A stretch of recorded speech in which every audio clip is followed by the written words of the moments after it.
Hey everybody, this is Tony with BlessedTravelVacations.com, and today I'm going to take you on day 2 of our tour of Rome. And so make sure before we get started that you subscribe to our channel, like our video. Come along with me, check it out.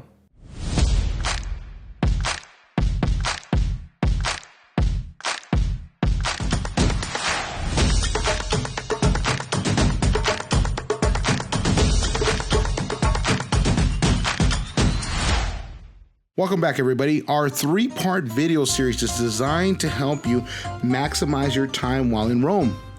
We did thoughtful planning to maximize our time while in Rome and reduce the unnecessary walking. If you only have 1 day in Rome, then we recommend you take this walking tour. If you have 2 days, then we recommend you do day 1 and day 2. And if you have 3 days, then we recommend you do day 1, day 2, and day 3. Now, let me just start off by telling you right off the bat that 3 days is not enough to explore all there is to see and experience. We spent over a week and Rome just felt like it was too much to see in such a short period of time.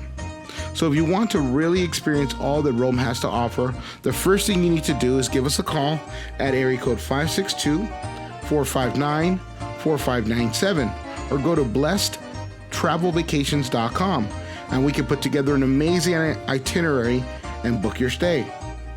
Day 2 started off bright and early. We heard that the lines to purchase the tickets at the Vatican could be very long, and to avoid the long lines, we decided to book a tour with skip the line access. Expect to pay a little bit over $100 per ticket, but let me tell you, it's absolutely worth it. From our apartment in Ponte to the meetup spot for our tour was a 24-minute walk. It was about 1.7 kilometers and about 2,350 steps. Keep in mind that we went during the low season, so our tickets were a bit less and the tickets were easily accessible. If you are planning on going during the high season, expect the tickets to go up. The wait times to enter, if you do not have a tour, can easily be several hours, and in some cases, the tickets do sell out. So plan ahead. Upon checking in with our tour company, we were given individual headsets so that we could hear the tour guide. Keep in mind there are dozens of tours going on at the same time, and trying to listen to your guide can be quite challenging, so the headphones do help. Our tour guide was born and raised in Italy and had an in-depth knowledge of Rome, and specifically the Vatican. From his office, we walked about 5 minutes to the entrance of the Vatican. You still got to go through security, but with the skip the line access, you breeze right through security and you don't have to wait in line like everybody else. Keep in mind that this tour will include religious locations, so dress appropriately. If you have a tank top or have exposed shoulders, they will turn you away. Let's take a moment to talk about the Vatican. Officially known as the Vatican City-State, it's the world's smallest independent nation-state. Located within the heart of Rome, Italy, it serves as a spiritual and administrative center of the Catholic Church. The Vatican houses St. Peter's Basilica, considered to be the holiest place in Catholicism, and serves as a residence of the Pope, the head of the Church. As its own country, they have their own flag, police, mail office, finance, passport. In actuality, you're visiting a country within a country. With an area of only 0.44 square kilometers and a population of 825, the Vatican is the smallest country in the world. It's probably the only country where you can travel from one side of the country to the other in less than an hour walking. It's home to some of the most significant works of art across centuries, drawing history buffs and art enthusiasts alike. All right, back to our tour. Something we did not know prior to our visit was the amount of walking that we would do and the awe-inspiring works of art that we would see. Like most tourists, we figured the tour would be short, really only spending time at the Sistine Chapel and St. Peter's Basilica. Boy, were we wrong. First of all, there's a mind-boggling amount of art to see. 70,000 pieces are owned by the Vatican, but only about 20,000 are visible to the public. The remaining 50,000 pieces are stored for safety. To accommodate such an exceptional number of artworks, the Vatican City is home to 54 galleries, known as the Vatican Museums. They may not seem like it, but it's absolutely amazing. These galleries are comprised of 1,400 rooms and provide the ideal lighting and conditions to both preserve and display each piece of art. It seemed like every room you walked in was more amazing than the last. There was so much incredible art that you can easily become overwhelmed. I have never felt the amazement and awe over art as I did that day.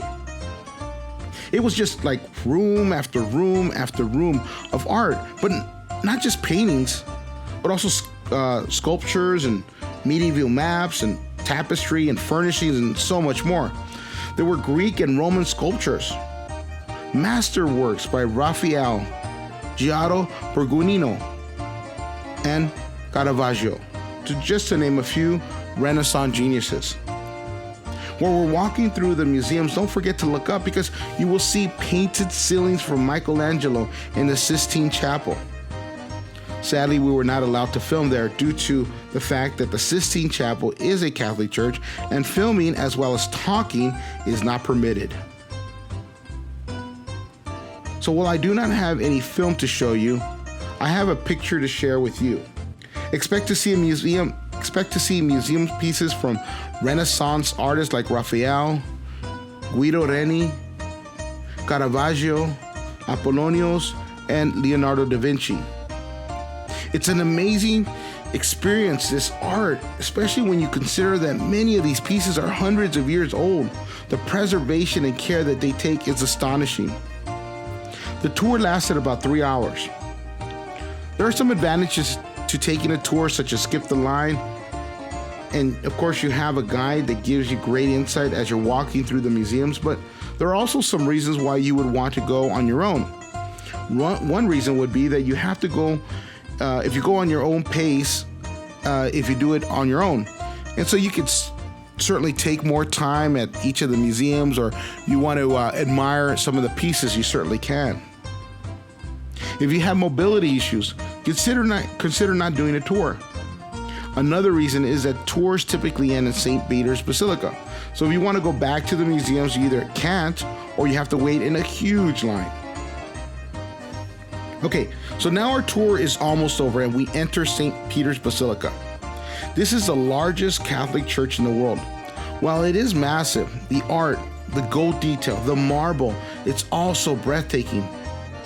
What's really interesting was that parts of the marble in the basilica was actually taken from the Colosseum.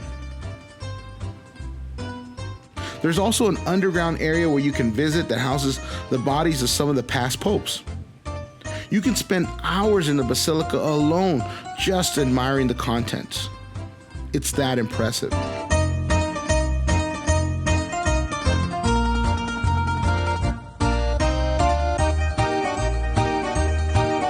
Upon exiting the basilica, you're greeted by St. Peter's Square. The historical and spiritual significance of this place is truly amazing, but we weren't done just yet. I was told that to get some of the best views of Vatican City in Rome, you must go to the top of St. Peter's Basilica Dome. So we bought tickets for 10 euros each. The Michelangelo Dome has two options. For those that are brave and in good physical condition, you could take the stairs, all 551 steps. We opted for Plan B, which takes you to a terrace via a lift, then you climb the remaining 320. Sounds easy, right? Not really. The steps are steep, and initially they start off rather wide, but as you climb, keep in mind that you're going in a circular motion around the dome, so the stairs start to become smaller and smaller.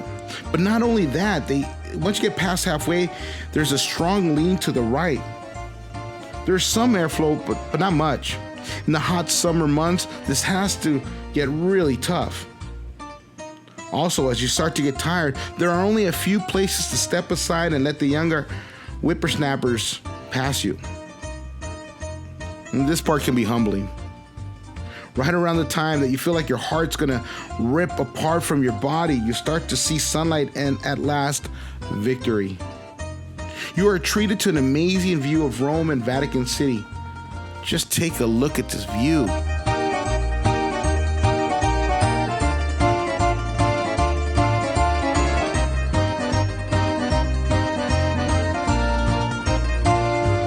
So now, we start to descend the stairs of death. While still a challenge, it's much easier than going up. We exit the dome and now we are in the middle of St. Peter's Square. Make sure you stop off at the post office and mail yourself a postcard. This is a unique and inexpensive memento. We hung out for a while there, just talking to people and taking pictures and enjoying our accomplishments. By the way, if you are a tourist, you know it, and so do they.